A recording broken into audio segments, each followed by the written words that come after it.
Hey guys, thanks for tuning in to our bonus mini episode. We will be discussing Boudica, a badass Celtic warrior. This one's super cool because it was so long ago. There's just so much conspiracy surrounding all of the known history and just a lot of really, really cool stuff to talk about.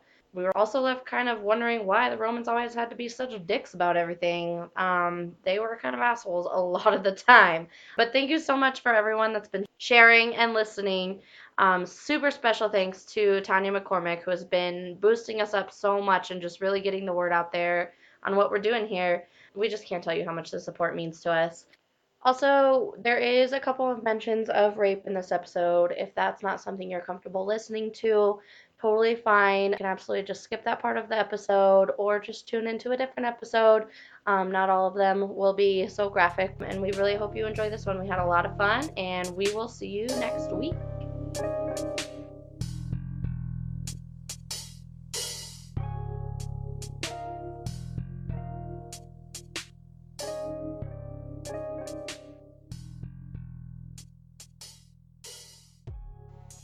Hi, everybody, and welcome back to Tenacious V's podcast.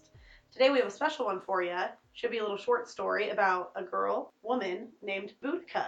So, let's start off. Kayla, face. what do you know about Boudica? Dude, I've never heard that name before in my life. What the heck are you guys going to be teaching me about? Give it a guess. That's- What origin do you think it's coming from? Can you say it again? Boudica. Boudica, like Nepal. You were Tibet, close. somewhere around there. I was like Buddha. I don't know. So, Boudica, not from Nepal. She's actually queen of the British Celtic tribe Iceni. So I was not close at all. No, you Yes, you Got were not. So this was during the Roman occupation in 60 AD. Her husband, Prasatagus, ruled the kingdom as an ally of Rome, ruled the Celtic Iceni tribe. God. As a forced ally of Rome. Yeah. Oh. And when he died at around the age of 60, and he left it to his daughters since he had no son as an heir. And he also left it to his daughters as well as the Emperor of Rome. Well, this was entirely ignored, and Rome just came in and did some dirty work. They came in, they were raping and flogging Boudica and her daughters, because... Publicly, yeah. Well, that's not okay. Because it's like a forced allyship, and so he said, well, I'm giving my kingdom to my daughters, but Right. King of Rome didn't care. It was Wow. his land, too. He came in and just straight up took everything. That's Mhm. fucked. Well, this rightly pissed off Boudica, because this has been her home her entire life. Well, yeah, I'd the be pretty queen. pissed too. And she was already known as a badass warrior. Like, when she was younger, she trained as a warrior with the boys. She was very, adept with the military tactics that she had with her husband. And she was not very stoked of the fact that the Roman Empire kind of came in and were like, nope, we don't care. Yeah, that's crazy.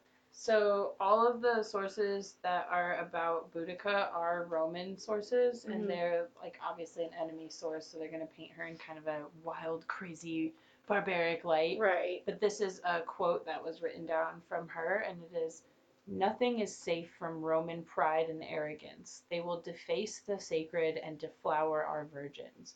Win the battle or perish. That is what a woman will do. That is what a woman will do." Oh, that was very eloquent. Well, It's a very- when she said it, it was. No, but yeah, it was for her just pure hatred and anger she had to have been feeling. That's a very, I guess, just a professional political stance. Mm-hmm. That's cool she was taking that kind of road. Yeah. So, she heard that the Roman governor was out of town in their, headquarters of Londinium, which, became London. Shocker. Londinium.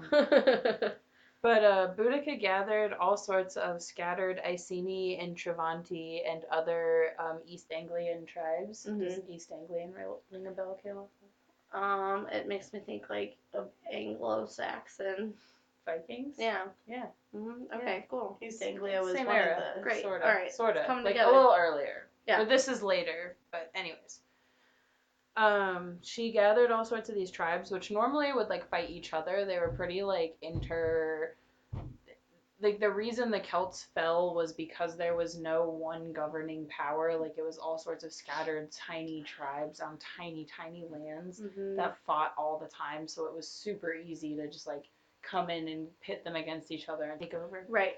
Anyways, so she found out he was out of town. They all get together. They go to Londinium and they just fucking tear the place down. Like Nice. Everyone leaves. They run away since like the main power in the army is out of town. They're leading a campaign somewhere else. So they just come in and trash the city and everyone leaves and they're kind of in charge for a while. Good for them. I mean, like, people that live there wasn't really their fault, but like, get what you asked for. Right. Well, the Roman Emperor was fucking pissed. Well, yeah. So he gathered all of his troops and went to war with the tribespeople. So Boudica and all the tribespeople that she had gathered together. The Romans were vastly outnumbered, but the tribes were not. They weren't like well-oiled machines. They were like usually like one-on-one battles. Like didn't have all like the armor and all the protection. They just trained amongst them, themselves. Whereas the Roman people, they were, spent their whole life in very like military, very organized. They knew what they were doing. Started training at like 5 years old. Right. Some 3,300. Some 300 shit. Drop a zero.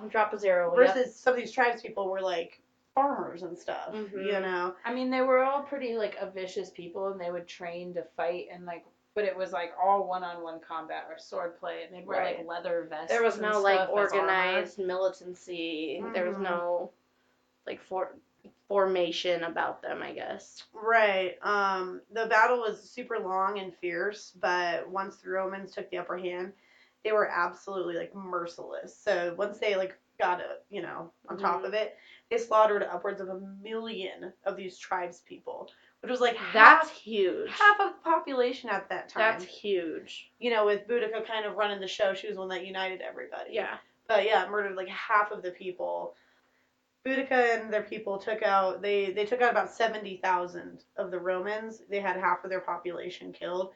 And Boudica, before the Romans were to get to like her and her daughters, they actually poisoned themselves. They wouldn't be taken as slaves or captives or worse, get raped and killed. Well, yeah.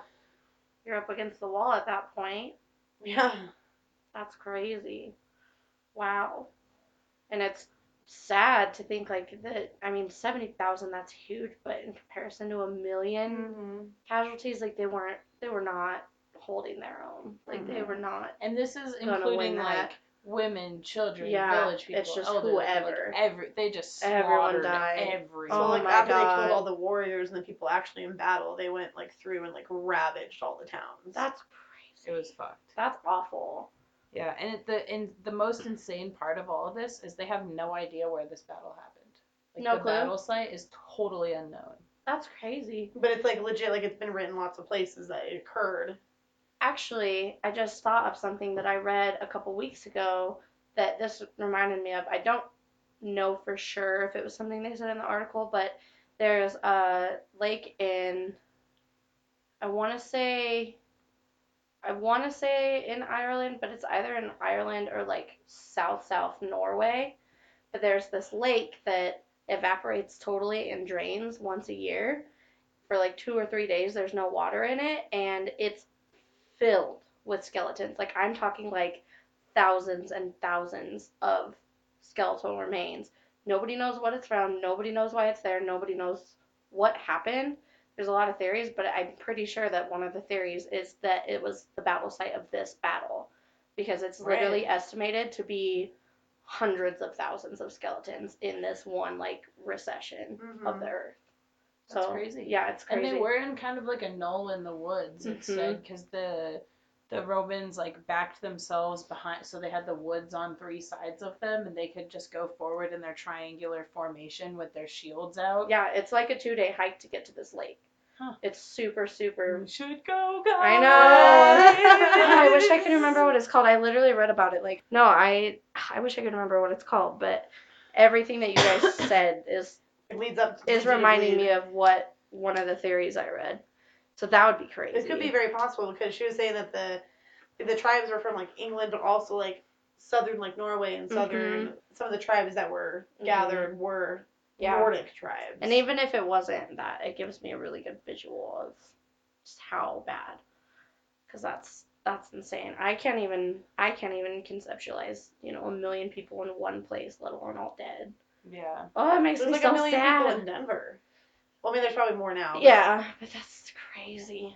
Wow, what a badass. I mean, she probably knew she was fighting a losing battle a bit. Actually, they went into it kind of on the side that they were going to win. They were massively outnumbering the Romans, and they were pretty badass. They'd actually defeated a lot of Roman towns up to this point, and they were like taken over again. And he just drew his forces, and they were just a well-oiled war machine. That's what it came down to. They had this Better military army. tactics. They had a crazy tactic where they would like the people on the front lines would like have their sword and their shield, and they would go up and they would stab and stab and stab for like a certain amount of minutes. I can't remember exactly what it was. And then they would like rotate to the back so they wouldn't get too tired. And they would just like keep rotating so they always had fresh soldiers up front. That's crazy. Yeah. Well, and I'm sure that weaponry played a part too, because not necessarily that the Celts were not advanced at the time, but the Roman Empire already had so many systems in place that we're still learning about to this day. It wouldn't surprise me if they were had conquerors. Yeah, it wouldn't surprise me if so they had times. more advanced weapons and sturdier weapons and things like that. That's crazy. So, there's an unsubstantiated rumor that she's buried under platform 8, 9, or 10 of London's King Cross platform. Stop. Where? No. Where? Like, she's probably just buried under 9 3/4. Shut up. No way. Maybe not props. Why is no one trying to find this out? They can replace the platform. We need to petition London. That's crazy.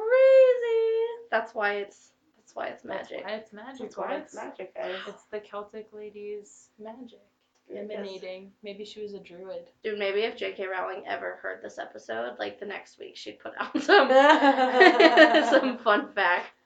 Well, thank you guys so much for joining us today in learning a little bit more about Boudica. If you guys have any suggestions, any thoughts, shout us out on Facebook or Instagram.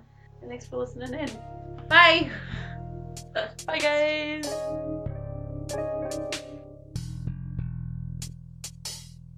Thanks for tuning in. If you enjoyed that episode, you should give us a follow. We are Tenacious V's Podcast on Instagram, Facebook, and Twitter. You can also subscribe to our Patreon page and get an amazing art piece from Justin at Brushbomb on Facebook and Instagram. As always, this episode was spoken, edited, and recorded by Julia, Kayla, and Nona. All musical contributions are done by Staple Milk. Come back soon for some more mysteries.